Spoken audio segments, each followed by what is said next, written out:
If you're somebody that's wondering what's still going on with Ukraine and Russia, or even the Wagner group that recently created some ruckus in Russia, as well as the military-industrial complex, we have the right guest here for you today. Douglas Macgregor, Colonel Douglas Macgregor, a retired Army colonel and government official and author, consultant, and television commentator. I believe you've written 5 books. The most recent one, Margin of Victory, 5 battles that changed the face of modern war. He played a significant role on the battlefield in the Gulf War and in 1999, NATO bombing of Yugoslavia. And his 1997 book, Breaking the Phalanx, established him as an influential, if unconventional, theorist and military strategist. His thinking contributed to the U.S. strategy in his 2003 invasion of Iraq. After leaving the military in 2004, he became more politically active.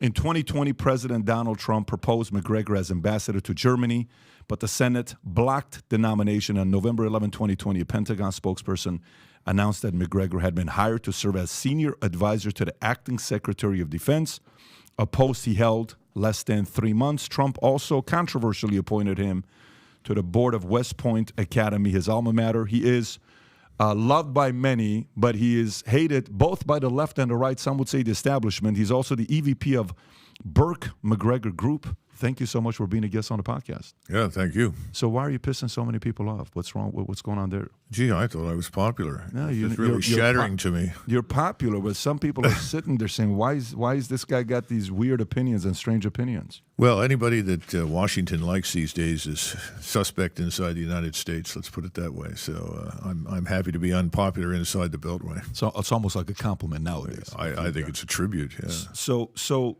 we got a lot of things I want to go through with you on today's podcast. Obviously, your background, your expertise. When you're getting calls from people asking, how do we handle this issue here in Iraq? How do we handle that? And you're given the most unique perspective where everybody else is saying the same thing. You're given something else. One has to pay attention to your strategies. But let's start off with Ukraine, Russia. When it first got started, you were one of the ones that said this is going to be done in no time. It's almost done. It's going to be done. It's going to be done in a week. It's going to be done in a month. It's going to be done in 2 months. So a lot of people felt the same way as you, but you were one of the main spokespeople that kept saying this is going to get done. Why is it still going on today, and it's been as long as it's been? No, I think that's an important question, and it surprised me as well as lots of other people by the way the Russians went into Ukraine. Their initial operation was very different from what anybody anticipated. And I think President Putin went in with the following objectives. Remember, he's been talking for at least 15 years about his opposition to the movement of NATO to his borders. He's made it very clear that he regarded it as a threat. One of the reasons he moved into Crimea was that he saw that becoming a NATO naval base, principally for the U.S. Navy, obviously in the Black Sea.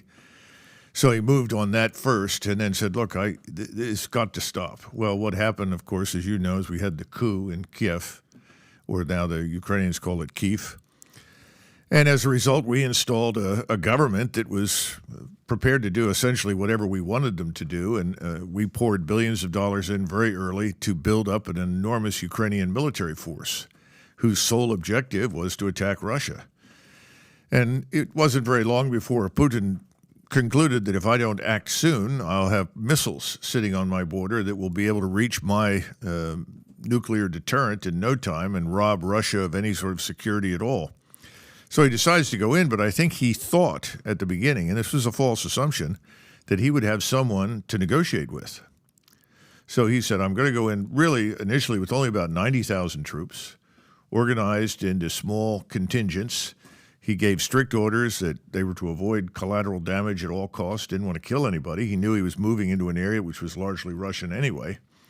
But he also didn't want to kill Ukrainian forces at that point. He said, I want to demilitarize the place, but he said, I don't want unnecessary casualties on the Ukrainian side. And remember, from his vantage point, these were also Slavic cousins, brothers, whatever you want to call them.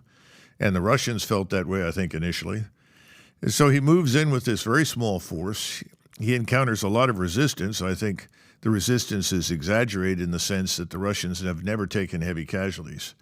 But nevertheless, he encountered a great deal of resistance. But most important, when he met with people for negotiations, he discovered There's no willingness to reach an agreement because Washington principally is in charge.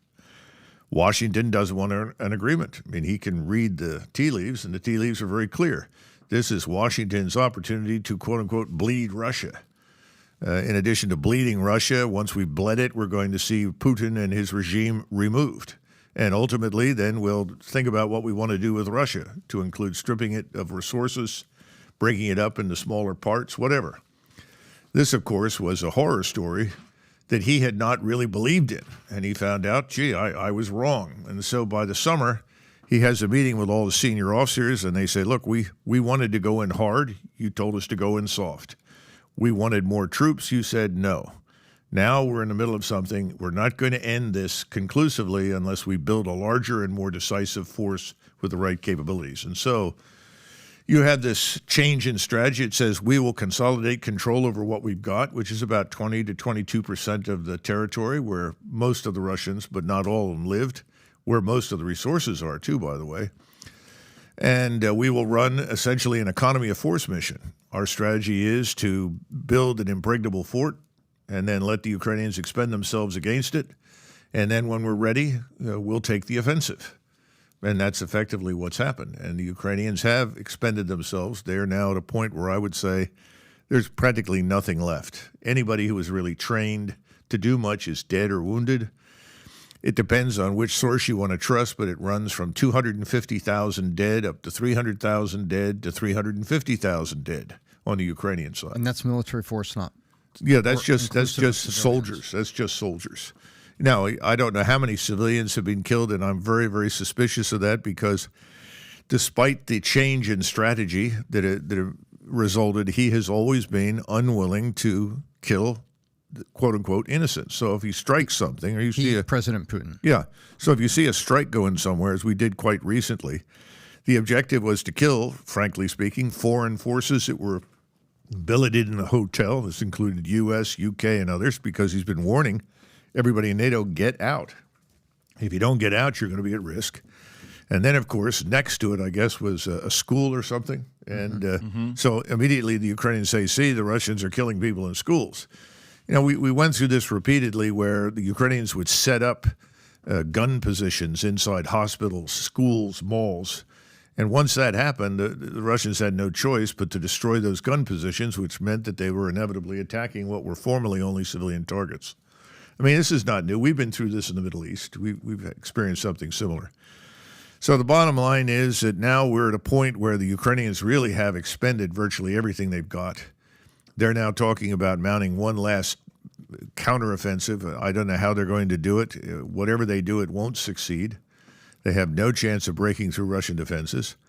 In the meantime, I think we've had a certain amount of unrest in the senior ranks of the Russian military because a lot of the senior officers want to attack and end this war. And they're very concerned about a lot of what senior officials? General officers in the Russian army, the senior generals. So then there's a misalignment between Putin and his leaders. Well, I don't know if I'd call it a misalignment as much as Putin is still reluctant to take decisive action to end the war quickly because he's concerned about our predisposition to intervene.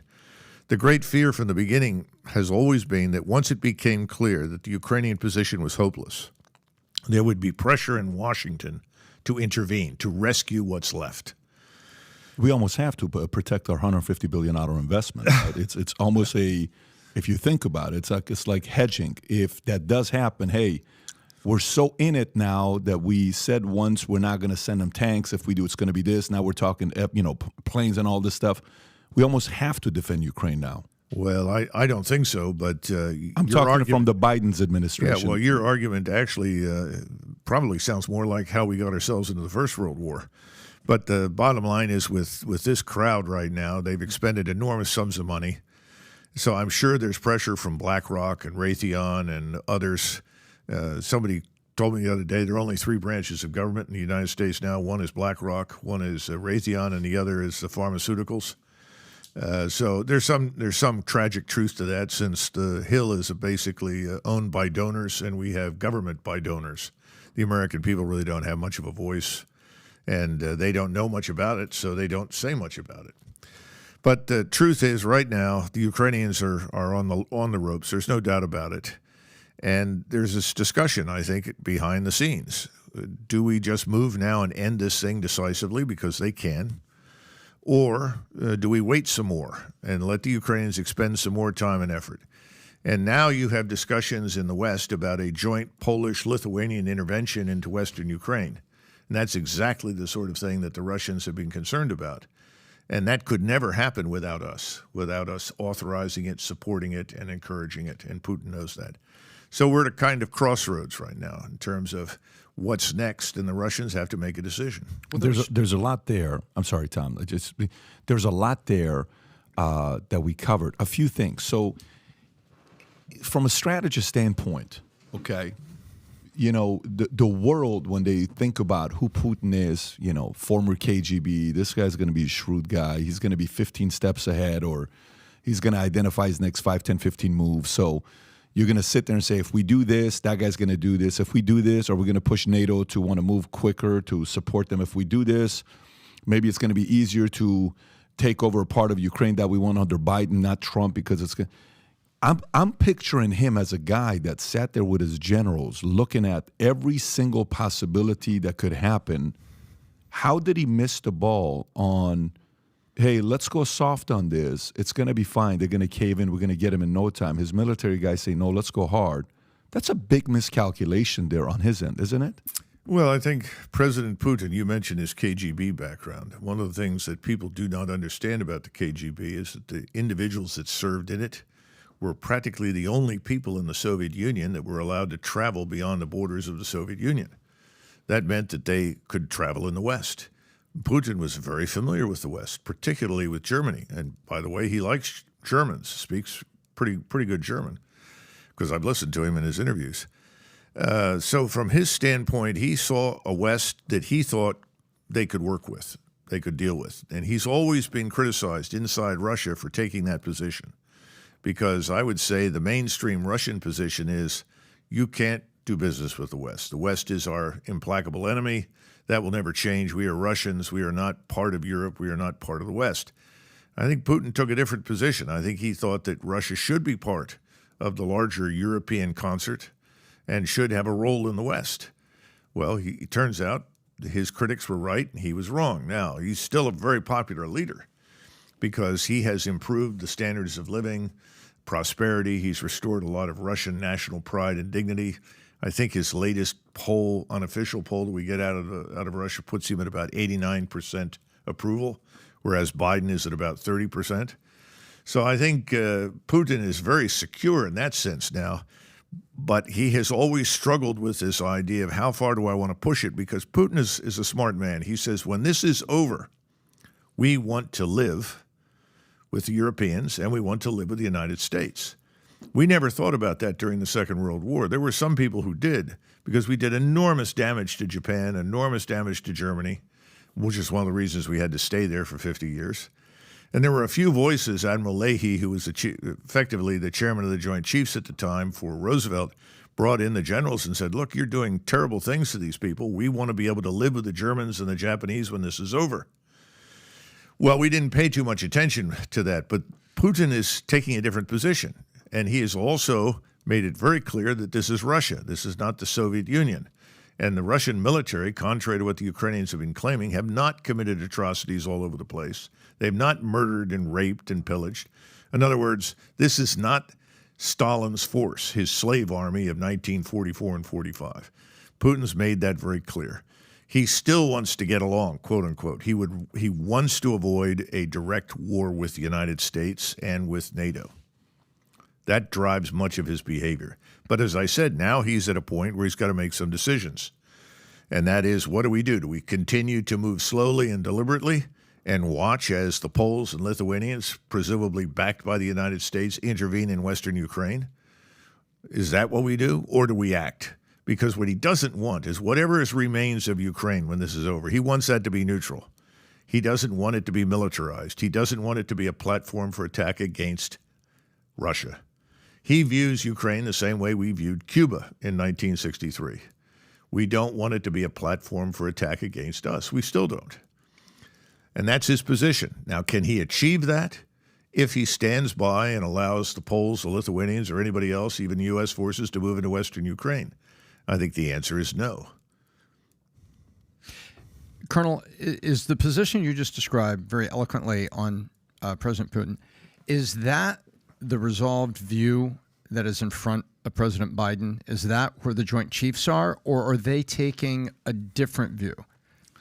What I do know is that the senior officers in the Army and the Pentagon, I can't speak for the other services, but certainly the Army, have made it very clear that we are in no position to wage conventional war against the Russians. And are they presenting what you just presented as Putin's attitude and position with that? I doubt it, simply because if you try to present that position to the people who are really running the government, they are so full of hatred and animosity and antipathy for Moscow and what it represents to them that no one will listen. So I think they have what we call ideological blinders on. So is that why there is so much willingness, if that is a prevailing view that's being propagated not only to the president's daily, threat report, I assume, and to the president himself, then is it any surprise to you that senators are greenlighting billions of dollars for Ukraine? Because it's to defeat this evil, not to go Middle East on you, but to defeat this evil Satan that is the old USSR, Russia. Well, remember, part of the problem here is of Putin's own making. At the beginning, because of the way he went in, it conveyed to the West this notion of, see, the Russians aren't serious. They're weak. They're weak. They don't know what they're doing. And then we flooded the airways with all of this propaganda about the Russians are stupid, and they described the Russians exactly the way the Germans described the Soviets during World War II, which, of course, was nonsense. I mean, I was in graduate school in Soviet East European studies, so I'm very familiar with it. And they literally lifted phrases and things out of books that had been written about the Soviet Army in the end of the Second World War, and they were hurling this crap at the Russians. And everybody in the West, of course, was eager to believe it. Remember, we have the Cold War behind us. So it's not very hard to say, the Russians are really bad. Sure. Oh, yeah, right. They were bad a few years ago, so they must be bad again. That's part of the problem. But Putin went in. He was too easy. And it looked as though he was weak. Well, now everything has turned around. You've got about 750,000 troops focused on the Western military district in Russia, in other words, the Western theater. About 350,000 in the south. Now, where are the other 400,000? Well, some of them are tied up in logistical support infrastructure. Some of them are in missile, rocket, artillery batteries. Some of them are up in Belarusia. Some of them are just in Western Russia. The point is that this is an enormously powerful force now with all the most modern equipment and technology. I think even the biggest skeptics are shocked and surprised at the precision, the accuracy, and the responsiveness of Russian missile and strike assets. For people who are listening who don't have a map in front of them, when you say the Western theater of Russia, you mean the eastern also border of Ukraine, right there, and Yes. the south you mean Crimea. I'm talking about in southern Ukraine, the area which is referred to by the Russians as Novorossiya. This stretches from basically Odessa all the way up to Kharkov. Most of that is now under Russian control. With this force of three-quarters of a million. Yes. So let's go back to trying to think what Putin was thinking about. So let's go soft instead of going hard. What's the advantages of going soft? So for you as a strategist, to be fair, I mean, when you're saying, how you would do it and what you would do, you have a PhD, I think, in international relations from University of Virginia, if I'm not mistaken. So if what is the advantage of going soft? Are you going soft because you're thinking that guy's going to cave? Okay, fine. So let's flip it. What is the advantage of going hard right off the bat, where his soldiers are saying, no, we have to go strong with these guys to get what done? What's their argument of going hard instead of going soft? Well, first, let's be clear about PhDs and degrees. Thermometers have degrees, and you know where you stick those. I'm not disparaging my PhD. I'm just being honest. There are a lot of people walking around with degrees that don't know anything. In fact, I would argue that most of them don't amount to anything. They don't produce anything. They're not practitioners. I focused when I went to graduate school on military matters because I'm a professional soldier. And it was my obligation, I thought, since the American people were funding my education, to focus on military affairs, and specifically at that point on the Soviet Union and to a lesser extent East Germany and Poland and Czechoslovakia. Those are the areas where I focused. Now, having said that, again, it goes back to a set of assumptions. I think that Putin, if you go back and look at his willingness to negotiate, there was a point during the first 3 weeks when the negotiators met that Putin said, I will immediately embrace a ceasefire while these negotiations are on. And they stopped. The Russians stopped in their tracks. Of course, people in the West said, well, that's because they're logistically unsustainable and all this. But that wasn't true. He was sending a signal. I'm serious. I'm willing to negotiate. And remember that the whole thing revolved around the Minsk Accords. Nobody in the West pays much attention to those accords, but they were signed by Germany, France. We backed them. And we promised that the Russians who live in Ukraine would be treated as equal citizens, equal before the law along with Ukrainians. They would not be pressured to become Ukrainian as long as they were good citizens and obeyed the law. They could speak their own language, go to their own schools, go to their own church, and so forth.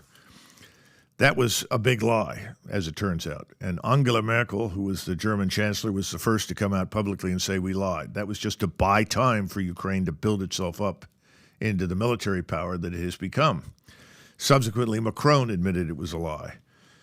So even after having been lied to prolifically about all the things that were important to the Russians, he decided, I'll call a ceasefire. We'll see how these talks progress. Well, the talks didn't progress. And then suddenly we had this man, Boris Johnson, who flew in as effectively a surrogate for Biden and said, stop, don't give up anything. And that was because Zelensky had said, sure, I think we could live with neutrality. Actually made that statement, which was the end goal as far as Putin was concerned. We wanted to be neutral. In other words, you have this nice, large, neutral state the size of Texas that lies between Russia and NATO. Gosh, that's a good thing. Mm-hmm. In fact, back in 1999 and 1998, when I was the director of the Joint Operations Center at SHAPE headquarters, Supreme Headquarters Allied Powers Europe, these discussions went on, and somebody said, well, where's Ukraine in all of this? And everybody said, Ukraine's mission is to be a nice buffer. You know, don't fight there, don't go there. Let them be a nice buffer between Russia and us. I mean, that was widely viewed as a positive thing. Well, that was thrown out of the window. And instead, Boris Johnson says, we will back you to the hilt. We will give you everything that we possibly can. Your job is to go out there and fight, and we'll back you, and eventually we will be victorious. The Russians will collapse. Putin will be gone, et cetera, et cetera, et cetera. None of that's happened. And today, Russia is stronger, I would argue, economically than it was before the war began. Our sanctions have been ultimately quite helpful to the Russians. They are not a part of our Western financial system to the extent that they might have been hurt by us seriously. How have the sanctions been helpful to Russia? Well, they've managed to sell all of their energy products, all of their minerals, everything, agricultural products through others at higher prices that have ultimately reached their target destination in Europe and other parts of the world anyhow. So the amount of hard currency, if you will, from the West that's pouring in has actually increased. At the same time, they've discovered that they could sell virtually everything if they needed to China and India to a lesser extent. Those two countries, these are over 1 billion people in each country, enormous economies. They want to do business with Russia. So that the absence of the European market per se has not turned out to be this terrible experience that everyone in the West assumed it would be. Wasn't that a chess game a lot of people saw coming because both India and China will never be self-sufficient on energy? Well, I suppose so. I don't know that anybody regarded it as a chess game because the difference between Putin, whatever mistakes he made in terms of assumptions, shrink to insignificance next to the mistakes that we've made, I would argue, because we made assumptions about Russia that were just completely wrong, just like the rest of the world. Number one, Russia is a backward economy that will collapse quickly if we sanction it. In other words, that they're not a true nation state in the Western sense. They don't have a developed economy. They can't survive. Yeah, we regarded it as some sort of mega island. Yeah. They don't have a real scientific industrial base. Now suddenly we see all of these factories in Russia running 24 hours a day, 7 days a week, producing ammunition, weapons, missiles, all these things we said they were going to run out of very, very quickly and couldn't replenish. We said that no one would support Russia, that Russia would be isolated. Well, in fact, I would argue that most of the world actually backs Russia against us, that we and the Europeans are increasingly on an island all by ourselves. And Russia is not going to fall apart. Russia has become more cohesive. This is a state that rests on the foundation of Orthodox Christianity and Russian ethnicity. Now, there are plenty of people inside Russia who are not ethnic Russians. Those people are treated very well. They are treated as equal partners inside Russia. All you have to do is look at the Chechens, and the Chechens are brilliant soldiers, by the way. I keep hearing people say, well, they're not really that good. Well, you could not be more wrong. Those people are superb, and they are fiercely loyal. And by the way, if you go back to the Tsarist period, every Tsarist army had contingents in it that were Kazakhs, Uzbeks, Chechens, others, Turkic peoples, Tartars, working with them and fighting with them against whomever the enemy was, whether it was the Ottomans or the Austrians or whomever. So the point is that Russia is more cohesive than we are. If you're looking for internal unrest, discontent, divisive forces, you can find those in spades inside American society. But that's not the case in Russia at all. So when you look at the economy-wise, one may say, yeah, they're doing better today. But even prior to the war, they had a big birth and death problem. I don't know if you've seen the numbers on their birth and death rate. If you want to pull that up, that's not a good look. The closest thing you can compare that to as a case study, they're having more people dying than being born. There's only one other country you can compare this to, and you know who that is. It's one of their allies. It's China. Those guys have the similar issue. India is the complete opposite. And we're not doing that great ourselves, but Russia's not a good place when it comes down to that. But I want to go back to the thought. Well, wait a minute before you leave. Yeah. Putin agrees with you. Yeah. And Putin has tried very, very hard to reverse that. First thing he tried to do is to prevent the brain drain.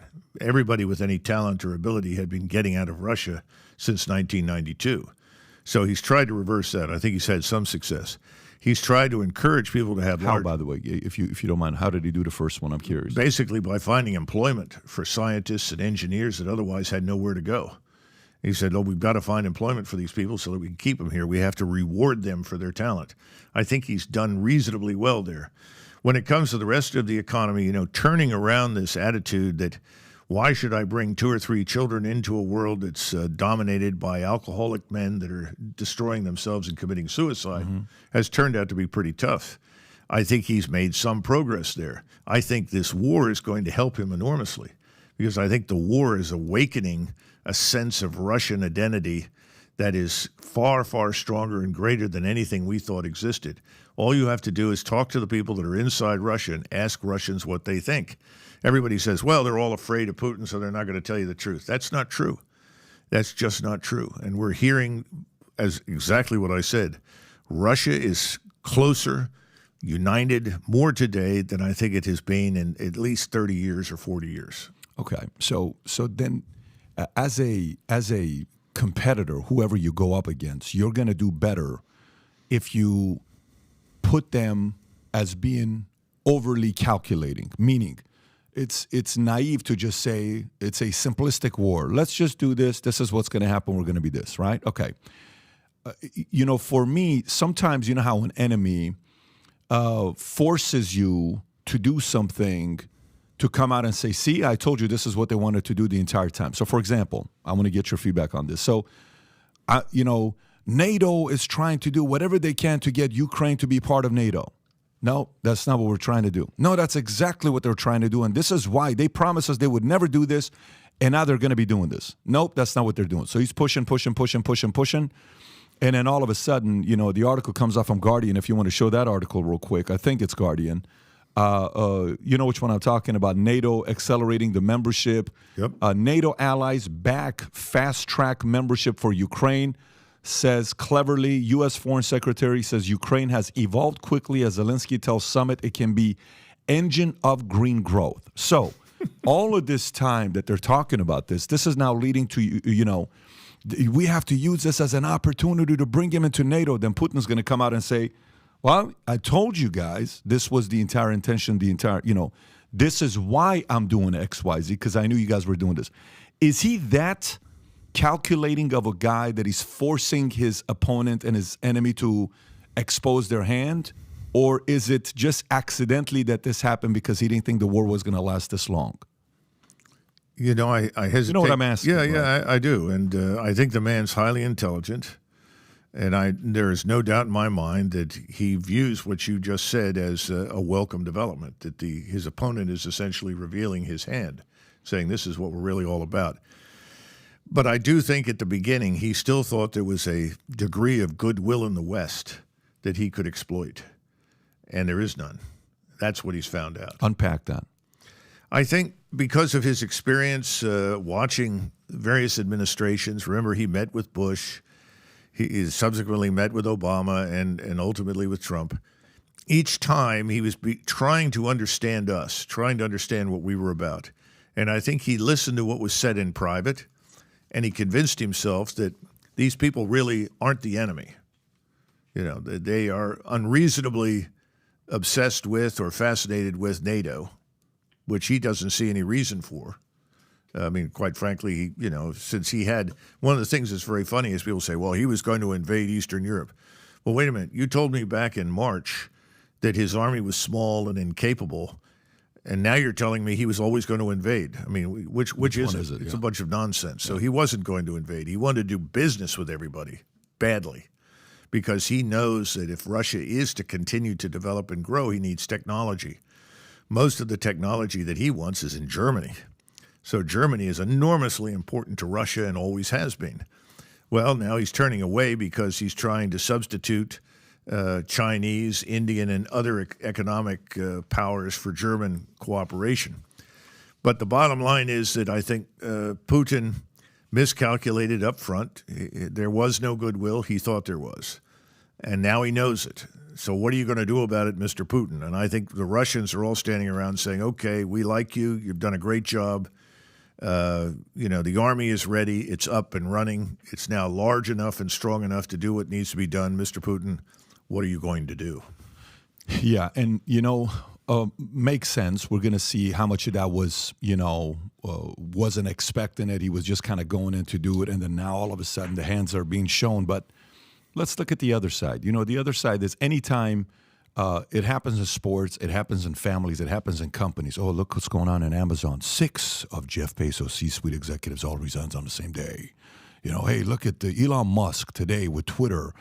1,250 employees resigned. That place is a civil war today, right? And they'll say things like this.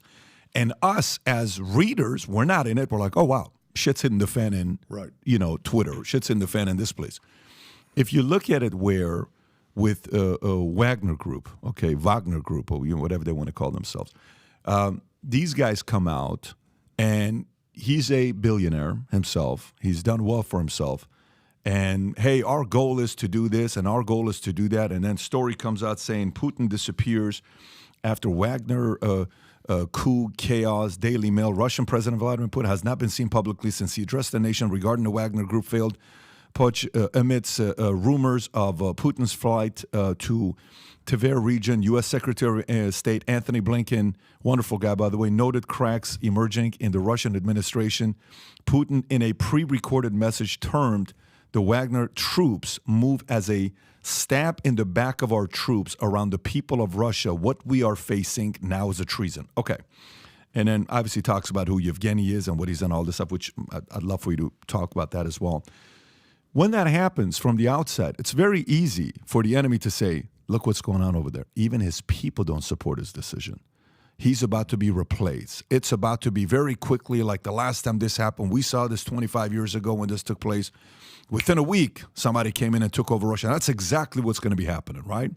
Opposing message of how you said this thing's going to be done in Ukraine very quickly. The other side said, he's about to fall in the next week. Watch, this thing's going to happen very quickly. That's not a good look when that happens, where the leader of a country has to leave because they're worried about what's going to happen to him. So one, from the optic standpoint. 2, from he's got an 89% approval rating. If he does, why are people going against him? And there's clips of people supporting Yevgeny saying, hey, thank you for doing this. Optics matter. Well, the people that were thanking Yevgeny Prigozhin were not thanking him for rising up in some sort of uprising. They were thanking him and the Wagner Group for their heroic performance on behalf of the Russian people. And those same people that were doing that also said, we love Putin. We love our president. I think people, first of all, made the mistake of assuming that what was happening was an uprising. It never was. And Prigozhin made that very clear. We'll learn more in the future. But what we know at this point is the following. First of all, Putin didn't flee anywhere. Putin wasn't afraid of anything. He has 30,000 troops. He did take 10,000 in the Ministry of Interior Forces. These are very, very heavily armed police, and moved them into various areas because they had intelligence already on many Ukrainian terrorist cells. And they simply went out there and eliminated all of these. That was simply a case of let's go do it, get it over with, and in the event that there's something going on between them and this group in the Wagner Group. It turns out that Putin did talk directly to Prigozhin. That came out today. Assuming that's true, he claimed that he was talking to Lukashenko, who's the president of Belarus. Now, if that's in fact true and Putin talked to him, then the whole thing ended very quickly. And the argument for ending it, according to Prigozhin, was we don't want to shed any Russian blood. So then the question is, why did you do it? And one of the key reasons I think that there are two possibilities. One is I think Prigozhin was speaking for a lot of people who were very dissatisfied with Gerasimov and Shoigu because they feel strongly that this Ukrainian war should be brought to a close. Let's stop it. The only way to stop it is to advance, to attack, and crush the enemy. And their view is that there's so little left now on the Ukrainian side. Why are we waiting? Let's get this done. The longer we wait, the greater the possibility that NATO and its friends will find an excuse to intervene, and we don't want that to happen. Putin's taken the position, well, I'm holding back just in case NATO intervenes. In other words, I've got hundreds of thousands of troops. I've got a huge strategic reserve. If they're dumb enough to intervene, then I've got that, on hand that I can employ. That's a debate that is unfolding. We're hearing about a shakeup in the Russian high command. You'll recall that Putin had a meeting with some journalists, a small group of them, and he talked to them for 3 hours, something you never hear anybody in the United States do, any politician, that is. And he was very straightforward and frank. We have the transcripts, and one of the things that came up was a discussion about the senior leadership. And one of the journalists said, we're concerned because we're getting feedback from a lot of soldiers that we can do better, that we need more aggressive, more capable leaders. And he said, I think there's something to that, and I've got to look into it. I've got to look at it. I think we're going to see a shakeup in the high command. Now, there's an unsubstantiated rumor out there that the commander-in-chief of Russian airborne forces is now taking over the theater. I don't know. I haven't seen it confirmed anywhere. That could be the case.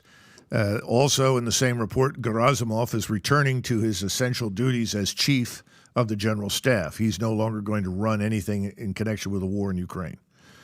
Shoigu seems to be Shoigu. He's Putin's friend. I don't think Putin holds him because he's a civilian. He's not a professional soldier, directly responsible for anything that's not right. So I think we'll see some shakeup in the high command, and that may foreshadow some offensive action. Now, here's another theory, that this was a carefully constructed show for the West. To convince everybody that Russia was falling apart and see who said what and so forth. I don't buy that. Yeah, I don't either. I buy the first argument. Yeah. And people say, well, my gosh, how could this happen? George Marshall relieved 32 Corps and Division commanders during less than 3 years of fighting during World War II. Large numbers of senior officers were removed and changed and moved around and given new commands. This is not unusual in war. It happens. If it doesn't happen, you're in a lot of trouble. One of the complaints that I've had about the U.S. military and the Army in particular is no change.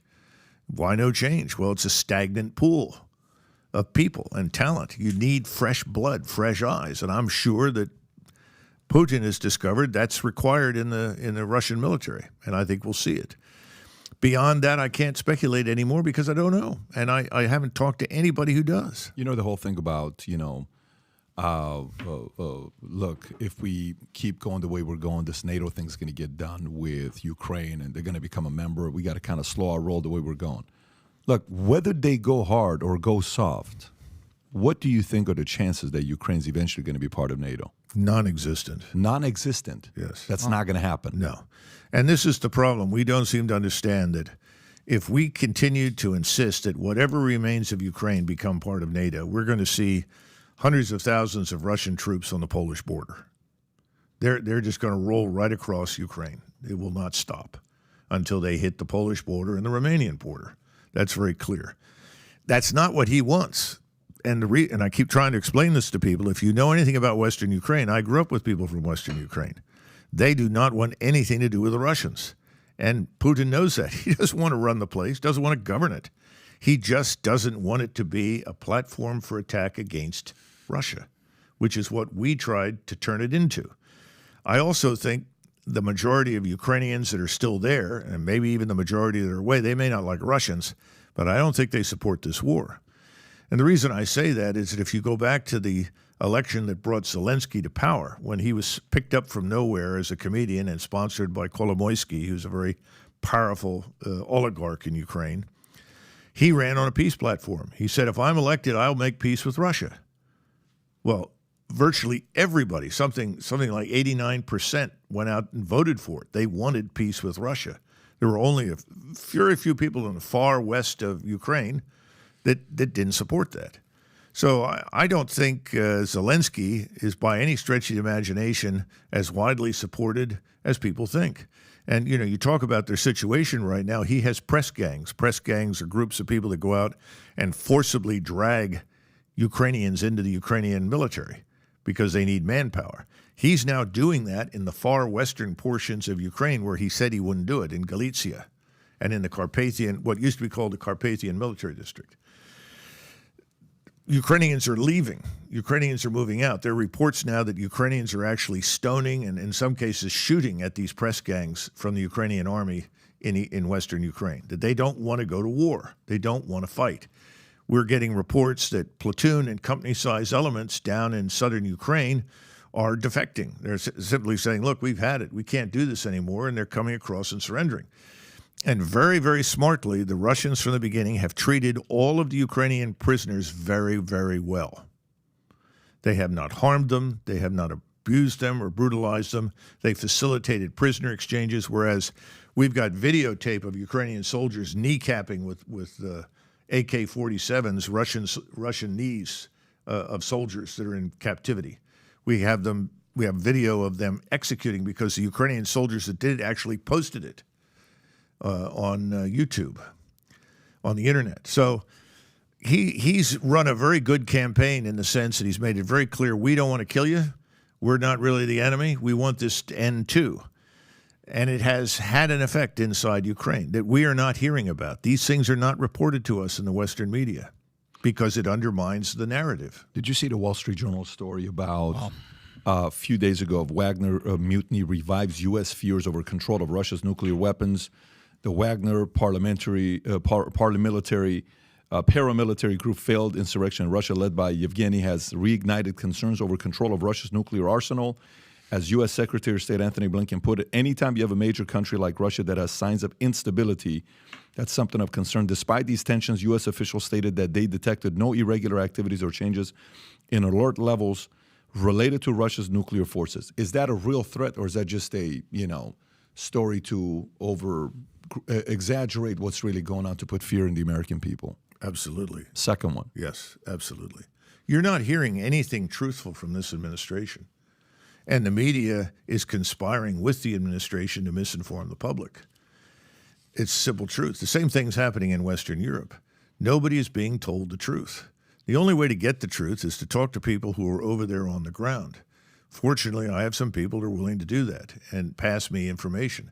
And we forget that there are people in Poland that have grandparents who are Ukrainians living in eastern Ukraine. We forget that there are people who are Slovakian, some are Czech, who actually have brothers-in-law or cousins working in banks in Moscow. In other words, there are people over there that are telling the truth. Yeah. I just don't think we're getting it, and I don't see any evidence that that's going to change anytime soon. And that worries me because if we continue to push this false narrative and we make it abundantly clear that there will be no negotiation, which is what we're effectively saying, right now Putin has the following choice. You can pull all your forces out of Ukraine. You can prepare to commit suicide in public and remove yourself from office, and then we'll talk. I mean, that's absurd. There's no chance of any of that happening. So where are we headed? I think we're headed to lots of Russian troops on the Polish border unless someone wakes up in Europe. And I think it could happen in Germany and it could happen in France, where those governments are very fragile right now. I think Scholz's approval rating is about 32 or 33%. If they get rid of him and you get a new coalition involving the Alternative for Germany, and maybe even the left, on the far left, those two groups are all opposed to this war. And there is no support in the German population for going to war with Russia. If you ask anybody in Germany, are you prepared to suit up and go to the Eastern Front? Everybody says, are you out of your mind? Of course not. If that were to happen, then Putin would have someone he could talk to in Berlin. And Berlin then could conceivably lead us out of this dead-end road. But that hasn't happened yet. And again, I think that's something else that Putin is watching for. I think that's another reason why he's held back. Hadn't Russia and Germany grown close over energy deals and pipelines?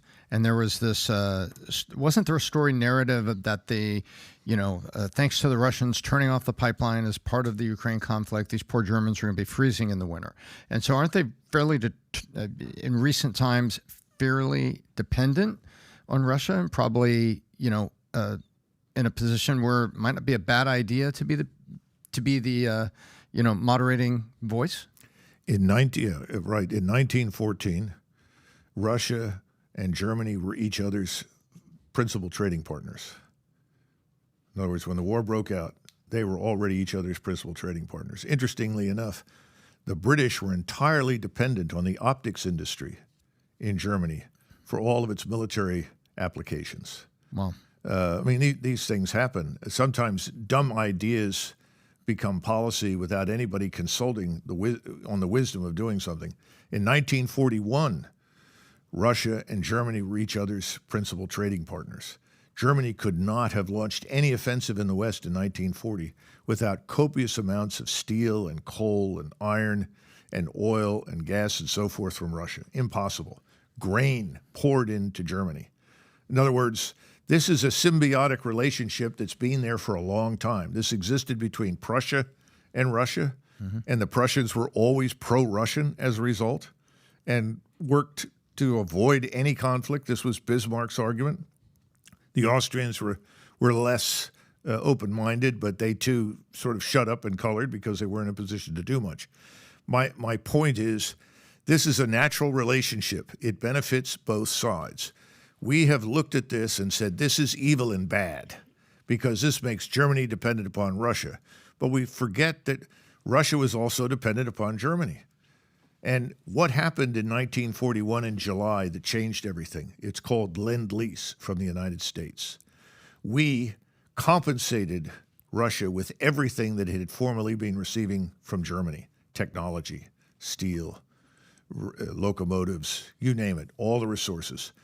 Aluminum, all the precious metals, everything that the communists in Moscow needed to survive the German assault, we started providing immediately in July 1941, and we were not even part of the war. It was illegal, and FDR did that.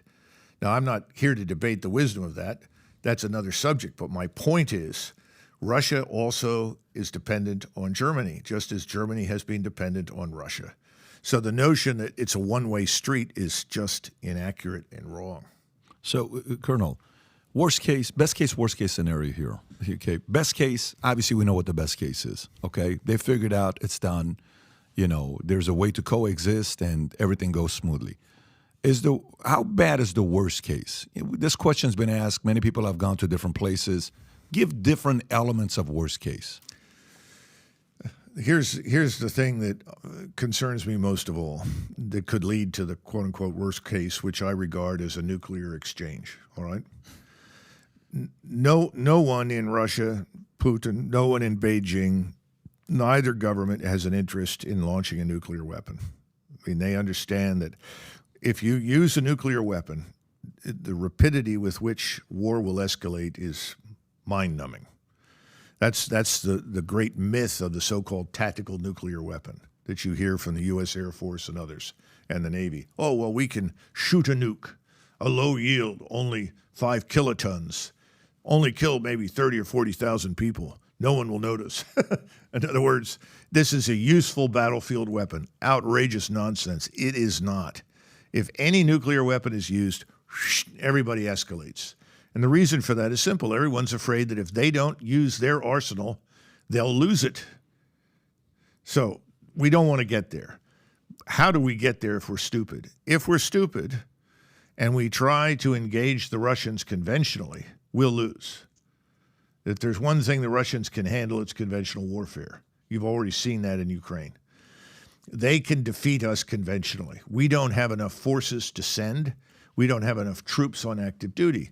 If we try to suddenly mobilize and send someone across the Atlantic, we're going to encounter a huge Russian submarine fleet, which will sink everything that tries to cross the Atlantic. We will have no support out of anyone in Northeast Asia. The Koreans, the Japanese, nobody wants to be part of this war. So if you think you're going to have a backdoor into Russia across the Pacific, you've lost your mind. So if we engage them in conventional terms, we will lose. And we don't want to do that. In other words, let's not push that envelope. But that means that you have to recognize two things. First of all, in Europe, these borders have changed dozens of times over 1,000 years. Everybody looks at this border that constitutes the current Ukrainian construct and says, oh, well, that can never change. It's absurd. It never made any sense when Lenin created it because the Ukrainians lived primarily west of the Dnieper and a little bit to the east to the very northern edge of White Russia. That's it. And this thing called Ukraina, which means on the edge or the margin or something, had been ruled by the Duchy of Lithuania, then the Kingdom of Poland, then the Polish-Lithuanian Commonwealth for hundreds of years. And ownership passed back and forth with Russia because the Polish-Lithuanian Commonwealth fell apart largely on its own. My point is that we are imputing a degree of legitimacy to these borders that was never there. And that was Putin's speech that he gave months ago, long before the war, saying, look, these borders don't make any sense because you've got all these Russians in the east. Brzezinski, when he was alive, pointed to that and said, that's dangerous. We need to sit down and talk with the Russians and fix this problem because otherwise the presence of all of these Russians in eastern Ukraine is going to end up being a catalyst for war. Now, we thought we could get the Ukrainians to maintain a quote-unquote multinational, multicultural state where these people would be accepted and could live as co-equals. This is the Minsk Accords that you said. Yes, Later, yeah. people said, no, we were lying. Yeah. But the truth is, in Europe, how well have multinational, multilingual, multicultural states worked? Well, not so good. You know, the Soviet Union fell apart instantly. And what do you have now? Multiple nations. Yugoslavia fell apart very rapidly. You have multiple nations. Czechoslovakia fell apart instantly because Czechs and Slovaks didn't want to live together. This is the history of Europe. And historically, great powers have come to terms with each other and said, look, let's come up with this compromise. It may not be perfect. We may have to revisit this in 20 years, but let's get peace. In other words, let's establish peace first. Then we can come back and revisit it in the future as necessary to ensure everybody's interests are met. We won't do that. We have built ourselves up into this foolish notion that we're the indispensable superpower. We must dominate everything. Nothing on this planet can happen without us. Wrong. This planet went on for thousands of years before we showed up. You know, we can go anywhere you want with the Armenians, with the Turks. Talk about Azerbaijan. I was talking to somebody and I said, you realize these are Azeri Turks. And this was a member of Congress said, what's that? I mean, Americans don't know anything that happens beyond their borders, frankly. We don't study it. And the people that are governing us aren't paying attention to it.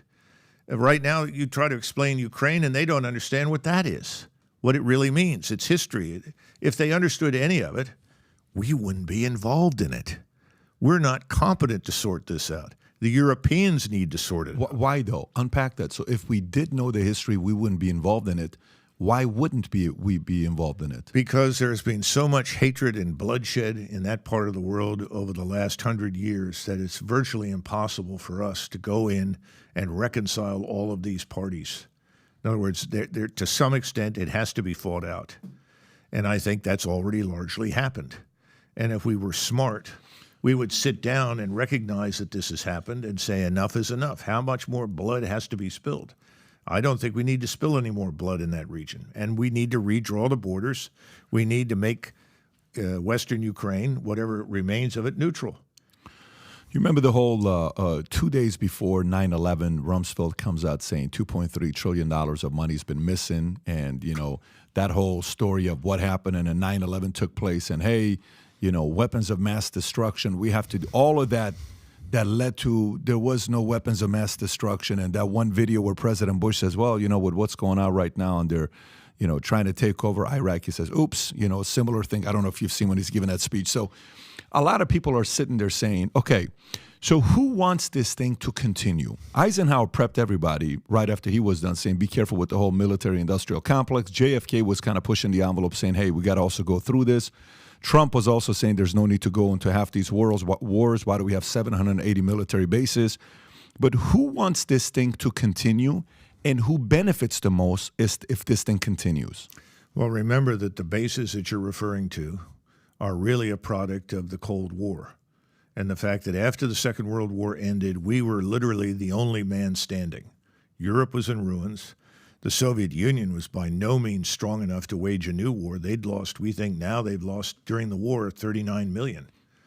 So we were the only power. Japan was prostrate. We had to stay in Japan because if we had left Japan, it could have become a Soviet satellite. In other words, most of the things that we did after 1945 have to do with communism, containing it, suppressing it. And remember, the idea was that you don't confront directly militarily. You contain it until it finally implodes. Guess what? It worked. They imploded. We like to say, well, we caused it, but the truth is the system itself was so dysfunctional, it was going to implode on its own. Totally anyway. get it, yeah. So then this ends, and then you have a lot of people in Washington say, well, we hold all the cards. We're the only superpower. In other words, we're the British Empire after Waterloo. We can intervene everywhere. We can reshape the world in our own image. You have this man, Wolfowitz, who wrote a document in the Pentagon that essentially says, we're going to become altruistic imperialists. We're going to go over there, right the wrongs, make the world safe for us, make it safe for our allies, make it safe for Israel, whatever, go down the list. This was Wolfowitz. Everybody adopted this and said, this is great because there's no one who can challenge us. Remember Desert Storm? Desert Storm sent this message. Look, we've got things nobody else has. Nobody can take us on. Well, the truth is that everything that we had in Desert Storm as a monopoly has been lost. And all the technologies and capabilities that we had then that no one else did are now everywhere. Everybody's got them. And you can see that happening right now in Ukraine. So the world has changed, but we did not. We decided, well, we're going to run this place, and we're going to structure the financial system, the global financial system, to suit us. We're going to use it to force people to do the things we want them to do. And we're doing it all in the name of this crusading liberal democratic approach. In other words, we're crusaders for liberal democracy. Well, that doesn't hold up to close scrutiny. I mean, let's face it, that's a lot of nonsense. Behind the scenes, you have all of these people invested in personally and in terms of their wealth invested in this global structure. We call it security, and the rest of the world looks at it as potentially dangerous American military presence. I don't know that Americans realize that this hangover from the Cold War is primarily responsible for it. But if you have lots of money going into weapon systems, into programs, into policies, into foreign aid that have been going there and going there and going there and going there, you have lots of people on the Hill, and you have lots of donors who control the Hill that profit from that. They don't want that to stop. And that was Trump's great sin, if you will, in Washington. He's disrupting the money flow. If Trump gets away with this, we're going to go broke. We'll lose money. That was the reason Trump was hated, despised, and successfully subverted, I would add. But we still have to do it. We still have to stop it. And we're up against a group of people in Washington who want to keep it going. Now, when does this end? When, what did Ben Stein said? It goes on until it can't. And, we can debate about the true structure of the economy, the underlying fundamentals, which I don't think are particularly good. I'm there with Ricards and others who think we're headed for serious trouble. But there are lots of people who say, oh, no, we can print money in perpetuity and do whatever we want. I think it's going to end. When it ends, what happens historically is the empire, the overseas possessions, vanish. Troops come home, the investments end, and you start over from scratch. And I think that's where we're headed. When it ends, will Putin still be the leader of Russia? Of course. Yeah. Okay, remember, he's dying of terminal cancer. Remember, right? He was supposed to be dead at least a year or two ago. Right. But, he'll probably be around. Yeah. So what you're saying is, if you're saying when it ends, he's still going to be the leader of Russia, you're saying it's going to end pretty soon. It's not going to be ending anytime. I don't know. The black swan concept. I think there's a pond out there with lots of black swans swimming around. When will one of them take off? If I knew that, I'd be a billionaire. I'd be as rich as you. Does BlackRock want it to continue? Does BlackRock want it to keep going? Well, I think BlackRock wants to control as much of Ukraine as it can. Monsanto and a number of other firms are all in there because you're talking about some of the richest agricultural land in the world. About 15, 20 feet of black earth. I mean, it was so rich that during the war, Hitler tried to load boxcars with it and bring it back to Germany. That's how valuable it is. I've had Russians and Ukrainians tell me, stick anything you want in the ground, it'll grow something. It's that good. So I'm sure that there are lots of people who would like to get at lots of people would like to get at Russia's resources. I mean, there's always that aspect in any war.